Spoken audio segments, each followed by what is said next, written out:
All right, welcome to The Explainer. Today, we are diving into a story that could literally redefine the future of technology. And it's all about three of the most ambitious companies on the entire planet. So, where did this all start? Well, it kicked off with this absolute bombshell of an idea from famed investor Chamath Palihapitiya on the All In podcast. He basically threw out this idea of a massive merger between two of Elon Musk's giants. And you know what? Suddenly, something that sounded like just pure speculation started to look like a very, very real possibility. And look, we're not just talking about some typical corporate deal here. No way. We're looking at a potential company, an entity with a combined value heading towards $3 trillion. I mean, just to put that into perspective for you, this would be the single biggest merger in the entire history of capitalism. Insane. And get this, it's moving from just talk to reality, and it's moving fast. We've got Bloomberg confirming that SpaceX is formally, seriously considering this. We've got legal entities already created in Nevada, just sitting there ready to make it happen. And all the big banks? Yeah, they're lined up and involved. So the really crucial question, the one we need to answer is, why? Why is this all happening right now? You know, the easy analysis, the surface level take is that this is just the world's richest person consolidating power, right? Just making a giant company for the sake of it. But honestly, that completely misses the point. It misses the incredible strategic chess match that's actually being played. This is about something so much bigger. So let's get into it. The real story here, it's not actually about cars or rockets or even social media. Nope, it's about a race. A race to control the single most important resource for the next 100 years, the physical infrastructure that's going to power the entire age of AI. See, the winner of this AI race, it's not going to be the company with the cleverest algorithms or even the most data. The winner is going to be whoever controls compute. And what is compute? Well, it's the raw processing power you need to train and run these massive AI models.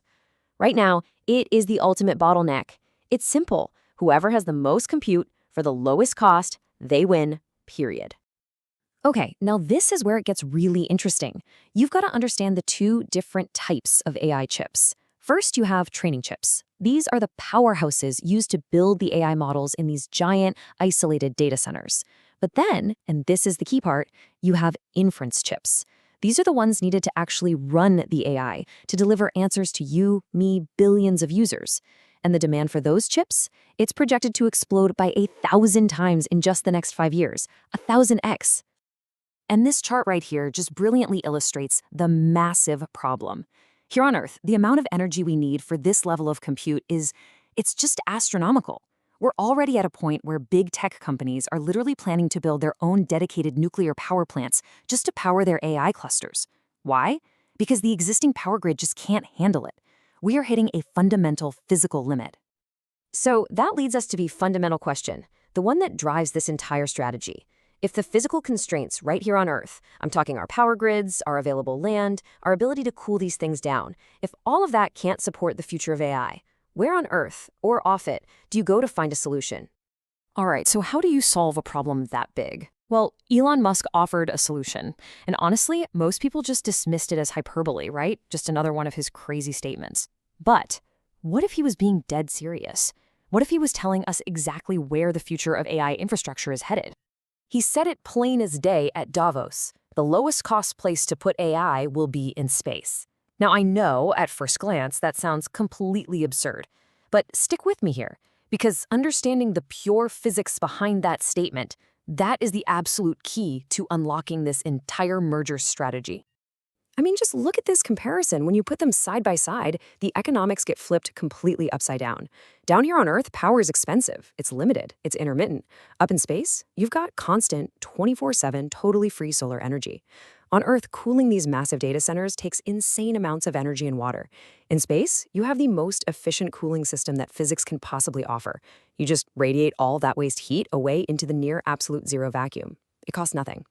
So it really just boils down to three huge, undeniable physical advantages. Number one, you have uninterrupted sunlight for power, 24/7. No clouds, no night. Number two, you've got a perfect vacuum for passive, zero-energy cooling. It's like the universe's own heat sink. And number three, you have basically infinite room to build without fighting over land or getting stuck in years of permitting battles. When you think about it like that, Space solves the core bottlenecks of compute perfectly. Okay, so this isn't some far-off sci-fi dream. The individual pieces you would need to build this space-based AI infrastructure, they're already being built. They're already being assembled. This merger, it's the final step. It's about combining all of them into a single, powerful, vertically integrated company. Okay, first piece of the puzzle, you need a way to get all this hardware into orbit. That's SpaceX. They provide the only reusable, reliable, and affordable launch system on the planet. They have the rockets, and they already have the growing Starlink constellation, which becomes the physical highway and the communications backbone for this whole new network. All right, next piece, you need to actually build all that hardware. That's where Tesla comes in. They bring this world-class mastery of mass manufacturing complex hardware, not to mention batteries for energy storage, and now even humanoid robots. These guys know how to build millions of highly sophisticated machines every single year. And then the final piece, you need the intelligence layer, the brain. That's xAI. They're developing the AI models like Grok that are going to run on this space-based infrastructure. This is the software, the AI brain, that will live in orbit and power everything from the cars on the road to the robots on the factory floor. So what's the big takeaway from all this? Well, we're looking at a vision on a scale that is just unprecedented. But it also comes with absolutely enormous risks. So let's break it down. Let's look at the bull case and the bear case. The arguments for and against this grand vision actually becoming a reality. Okay, the bull case. The argument for this is that it creates a competitive moat unlike anything we have ever seen in modern history. I mean, think about it. One single company that controls the launch, the network, the AI, the manufacturing, and the energy. That could give them a 5 to 10-year head start that might be impossible for anyone else to close. But the bear case is just as compelling. It points to huge execution risks. I mean, space-based data centers at this scale, they're totally unproven. And then you've got massive regulatory hurdles from the SEC and others, not to mention geopolitical risks that could stop this whole thing dead in its tracks. And that really leaves us with one final, huge question.